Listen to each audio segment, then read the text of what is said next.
Full disclaimer, the following video that I'm about to put out contains spoilers. So, if you do not want to be spoiled about what I'm talking about, this is your chance to just leave this video alone. Otherwise, if you continue watching, it's your own fault.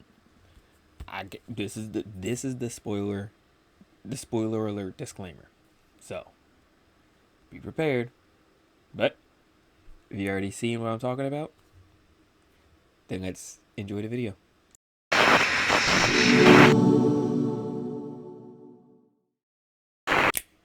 What's up, y'all? It's your boy, the BlackChivalrousNerd, back at it again with another BCN talking point. This time, I'm going to be talking about the Five Nights at Freddy's movie. Now, I not really posted, but I made a spoiler-free review of the movie when I was doing my Baldur's Gate live stream on Friday, the day it came out.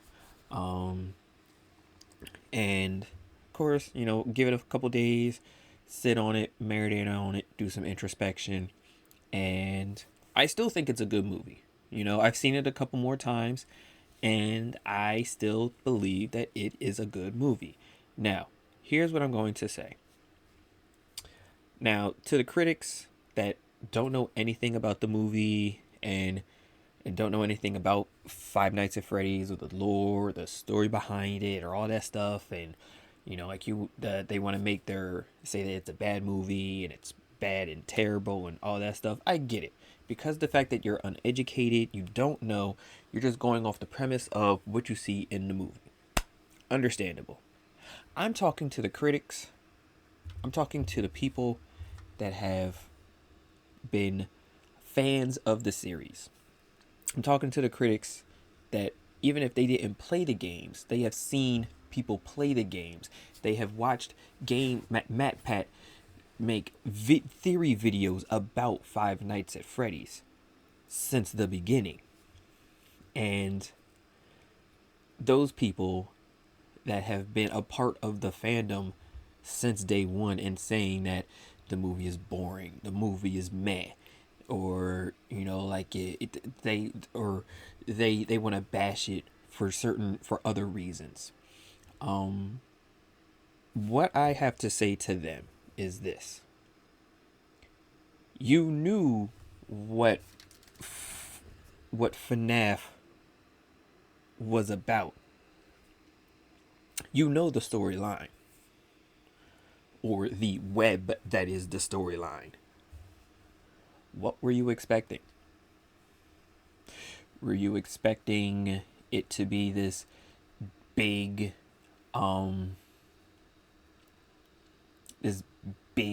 blockbuster hit that was going to change the horror genre? That this was going to be the movie that was going to put horror games on the map, because, you have this standard that you set,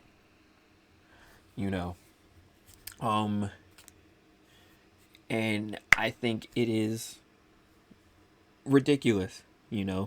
If you are a fan of Five Nights at Freddy's and you say that the movie is bad because, let's just say your reason behind it is because you say the writing was bad. The person who wrote the script for the Five Nights at Freddy's movie was the same person who wrote the script or the lines that the voice actors said throughout the Five Nights at Freddy's games. So it was Scott Cawthon. You knew what to expect when it comes to the writing. Okay, so let's go on to another thing. Some people said it was boring. Some of these critics that know about Five Nights at Freddy's said that the movie was boring. Okay. You've seen people play these games, and you have seen that 9 times out of 10. And if you watch me, I've been stuck on night 5 for weeks. I'm not even capping. I have been stuck on night 5 of the first game for weeks and it kind of gets and it kind of drags. But again, this like I'm gonna just give you an example. When Markiplier did Five Nights at Freddy's, when he did the first Five Nights at Freddy's, like custom night took him hours. Heck, I'm pretty sure when he cleared night 5, that took him hours, even though we only saw like 30 minutes of it. But it took hours. So of course it's gonna get boring because it's prolonging and all that stuff. So again, if you've played the game or if you've seen people play the game, you already know that at times the game kind of drags and it kind of gets boring. Moving on.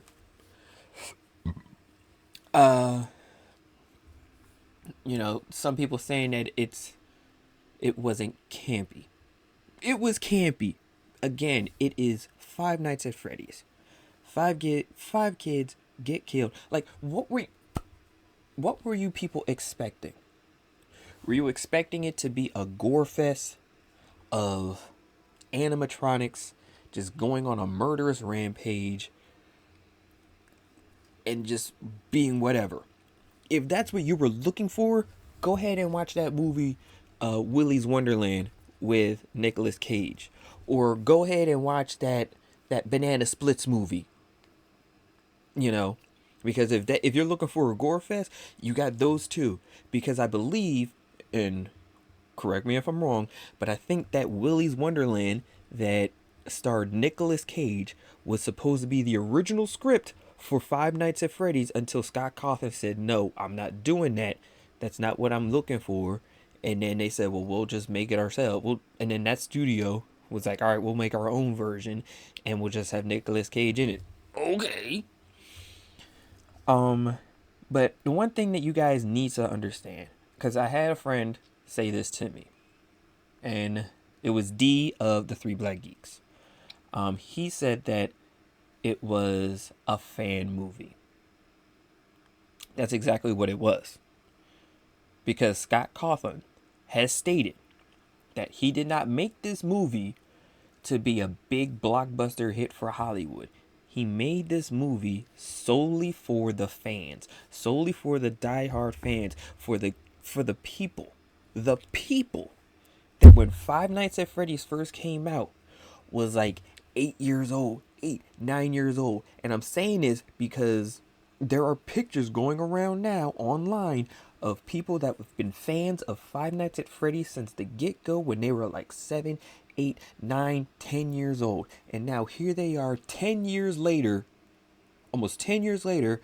Some of them are just graduated high school or about to graduate high school. Some may have just graduated college or about to graduate college. Some, like, because, high schoolers, when Five Nights at Freddy's first came out, there could have been high schoolers playing it or finding out about it. So we'll just say 13, from 13 to 18 when the first game came out. Now all of a sudden, some of them are graduated from college, like had FNAF when they were in high school, graduated high school, went to college, graduated college, got married, has kids. FNAF is Scott did this for those people. Like I was 24. I was like 23, 24. No, I was 24. I was 24 when the first game came out. In 24, yeah, no, 24, no, wait, 2013? I think the first one came out in 2013. So I was like 25. No, I was 25. I was 24 going on 25. And now here I am, about to be 34 going on 35. And the movie came out. So, to me, I enjoyed it because, one, I knew what to expect. I knew not to have my expectations set to a standard that I knew I would get myself upset about. And I feel like that's what a lot of people have done. Another gripe that some people have is that they were upset that the Springlock scene, when William Afton essentially gets caught in the Springlock and later on is going to become Springtrap, it wasn't gory enough for them. The movie was PG-13. What do you expect was like, again, because you remember the the pixelated version of that scene in Five Nights at Freddy's in FNAF 3. And when the spring locks hit, all this blood came out. You do realize that that was the only way that they could show that the spring locks hit, because again, it was a pixelated version of that, you know. And then you have people who make their own, like, who have made throughout the years have made their own animated versions of that scene, of that moment. And it's like the spring locks hit, and now all the gore and blood and everything is all over the place. And Michael, and not Michael, but Will is, he's screaming and all of this stuff. The spring lock moment in the movie worked. Again, it's PG-13, so it wasn't going to be a gore fest. And the moments of that we saw blood worked. It worked. You know, like, are those critics that, you know, who grew up watching and playing the games, are you guys that upset that it wasn't, you know, like exactly like the game where Michael, just all they show is just Michael at the pizzeria going through all of this? Like, you have to understand something, that one, like, remember, Matthew Lillard signed on for at least 3 movies for the FNAF thing. So this was just the beginning. So you have to, because remember, Garrett, Michael's brother, who was the first, I'll just say, was one of the first people that Will killed. Who's to say that in this universe, in this version of Five Nights at Freddy's, in the movie universe, Garrett becomes the puppet. Garrett is the puppet. Garrett becomes the marionette. You know? And it just bothers me that a lot of people, like, you get yourselves worked up over expectations, and you set expectations for stuff knowing it's not going to hit those expectations, and then when it doesn't, then you want to trash it. You sound like wrestling fans that do these fantasy bookings, like when Austin Theory was Mr. Money in the Bank, and people who were diehard fans of him but really weren't really fans of him, they just hated Roman Reigns. They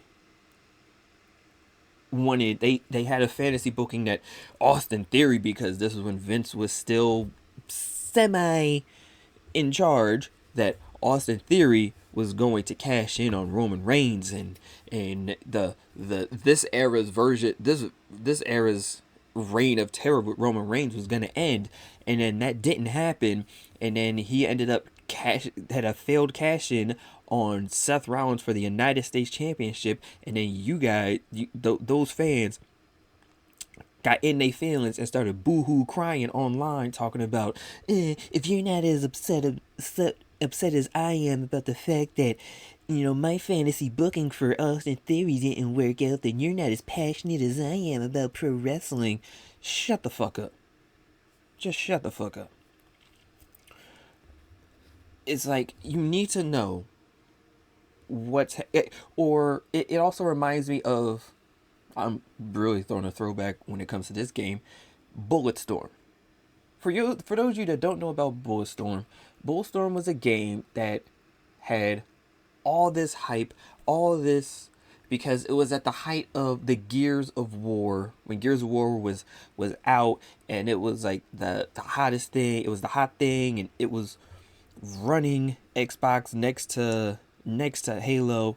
And then they come out with this game called Bulletstorm that you could play not just on Xbox, but on PlayStation. And a lot of people were saying that this is supposed to be like the alternative to Gears of War. And you play it, and it was not worth the hype, and then people got upset.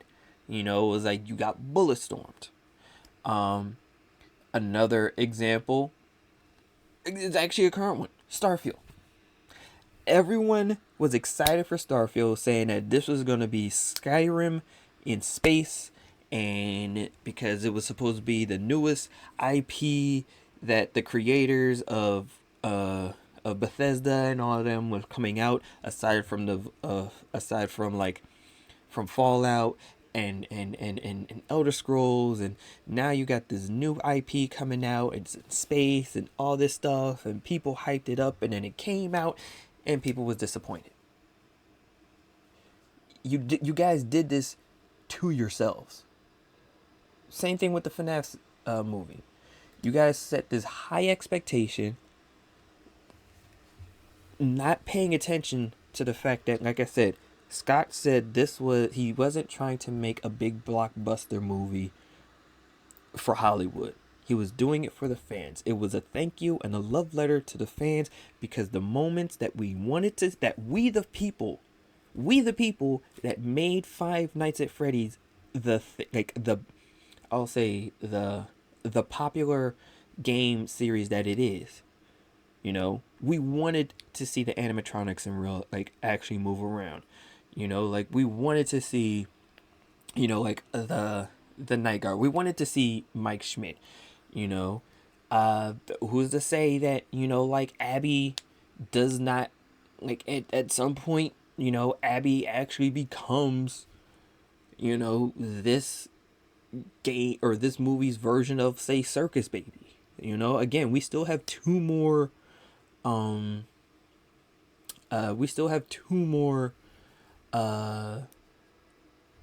movies that's coming out, and apparently the sequel is already underway.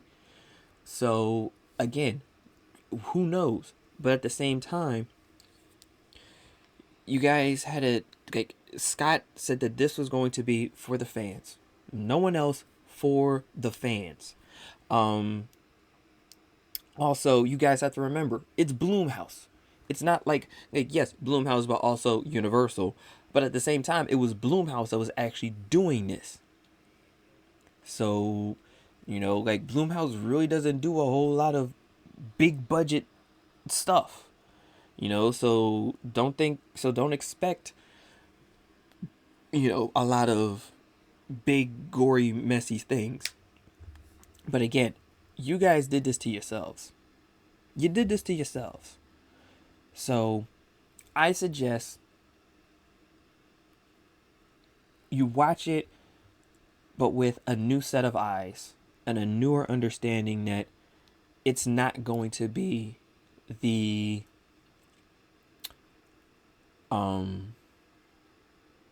it's not going to be the home run hitter that you had set for it to be. You know, because again, think about the story. Like, you want to talk about the story in the movie was convoluted. The story of Five Nights at Freddy is convoluted, because initially it was just 5 kids killed, stuffed in animatronic suits, and then the guy who killed them gets killed, and now he's become a zombie type thing, because, you know, he's still moving around and his body is still moving and grooving in the golden Bonnie suit.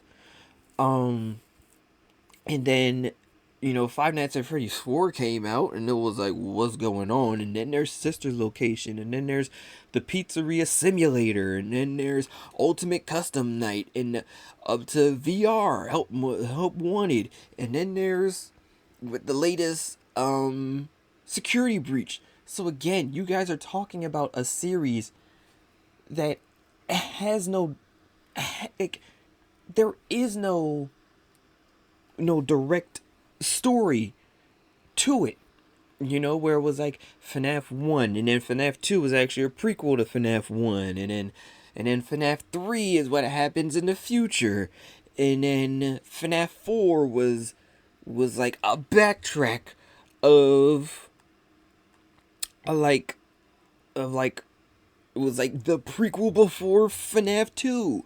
And then you have FNAF, and then you have Sister Location, which is like, is that in between 4 and 1? You know, and then you have the Pizzeria Simulator, which is after FNAF 3. You know what I mean? Like, the story itself is very confusing. It is so confusing, but we love it all the same. Like, people want to be, like, I feel like there are some people, whether you're a fan, like, especially the fans of these franchises, you guys just want everything to be a heavy hitter, big box, like big knock it out the park home run. And sometimes it's not. Sometimes it's a base hit. Sometimes it's a layup. But you know, it is what it is. But all in all, I enjoyed the movie. I suggest anyone who watches it, you know, again, keep your expectations low. Don't watch the movie expecting, you know, like heavy hitter. Because again, it's not designed to be a heavy hitter. It's designed to be a love letter to the fans, for Scott to say thank you for supporting me. Thank you for having my back. Thank you for making this little indie game that I just threw up on Steam all these years ago into the successful franchise that it is today. You know, I mean... Oh, and another thing. Some people are upset because of the cameos. I mean, like, Scott... Like, there are some people that are upset because of MatPat's cameo. Or, like people are giving flowers to Corey Kenshin. And then there are some people, and I know this to be true, but they won't admit it. They are upset, and they're saying that the movie is bad because Markiplier wasn't in it. When Markiplier specifically said, I was supposed to be in the movie and I'm not, but yet you guys were, like, even though he stated, I was supposed to be in the movie, but because of the fact that it counterbalanced and went against the scheduling of my movie, Iron Lung, his movie, Iron Lung, he couldn't be in the movie. If you go look at MatPat's movie theory when he's talking about it, he shows that Markiplier was supposed to be the security guard in the beginning that gets killed, but so essentially Mark was going to be in the movie, but because he was doing Iron Lung, he couldn't be that part, so they had to add someone else. But yet, when Mark said, I'm not in the movie, guys, I'm telling you, I'm not in the movie, a lot of you guys were still like, nah, he's just saying that. He's just trying to lead us on. He's in the movie. He's in the movie because it can't be Five Nights at Freddy's without the king of Five Nights at Freddy's, and then he's not in the movie, and then you guys want to complain. Like, Scott tried to make sure that everything was right, make sure everything was good. He even tried to give love to the people that helped make his game and his franchise a popular thing by adding the people that made it popular.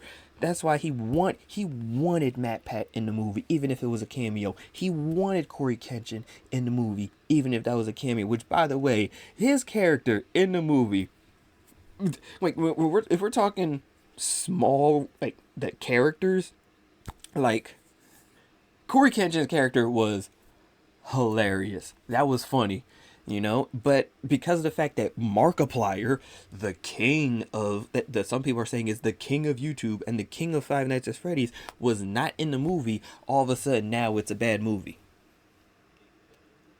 Just say you mad that Markiplier wasn't in the movie and just move on. But all in all, like I said, I enjoyed it. I was expecting camp. It was camp. And it was a beautiful, beautiful love letter to the fans from Scott.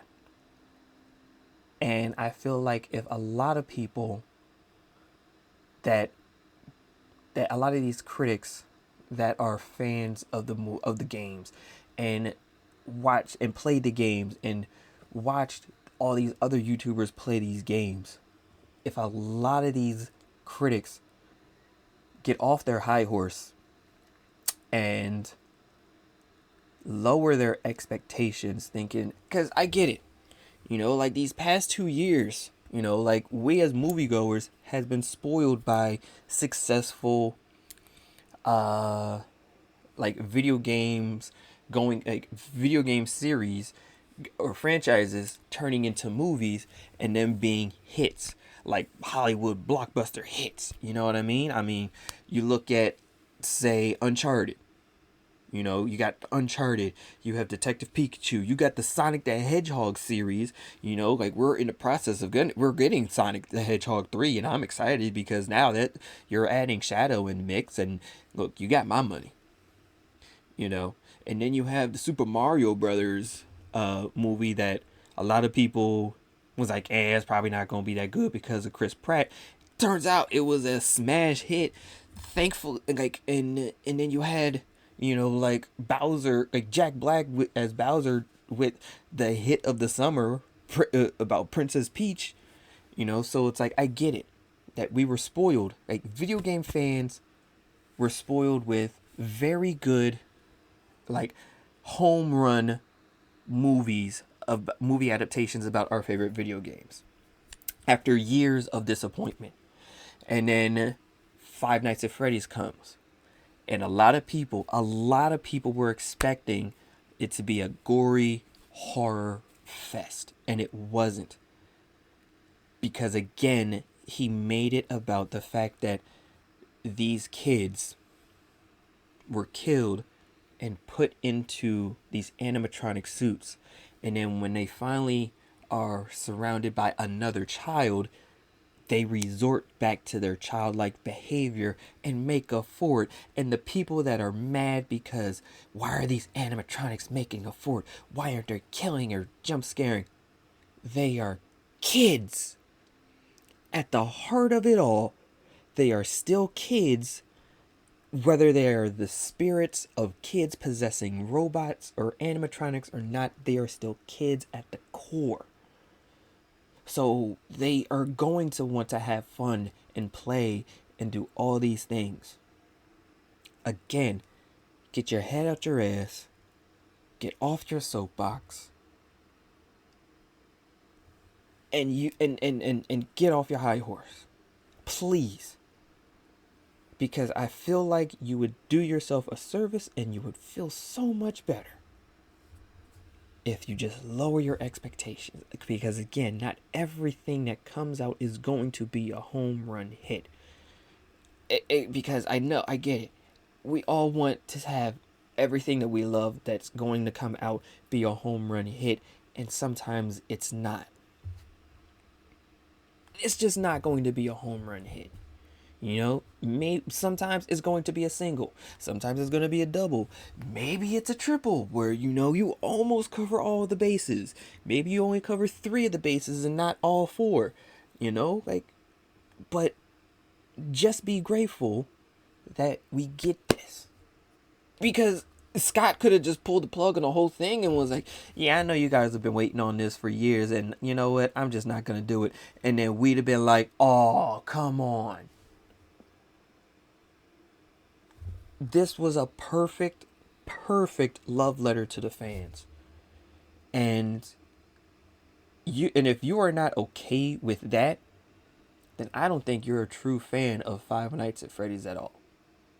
But that's just me. What did you guys think about the movie? Let's have the conversation in the comments. We can agree to disagree. But once again, any disrespect will not be tolerated. I'm just saying, we can agree to disagree. But if you think it was bad, just say your main reason why you think it was bad. Just say, I think it was bad because Markiplier wasn't in it, or I think it was bad because it wasn't as gory as I wanted it. Like, state the obvious why you think it was bad. Like, just state the obvious why you think it was bad, and keep it moving. But until the next time, y'all. Thank you guys so much for watching. As always, stay tuned. More live streams are on the way. Also keep a lock to the head nerds in charge. As I stated before, I will be a part of their head nerds in gaming branch. So a lot of things moving, a lot of things grooving. So keep it locked. And until the next time, y'all. Love, peace, and bacon grease. Catch y'all on the next one. And we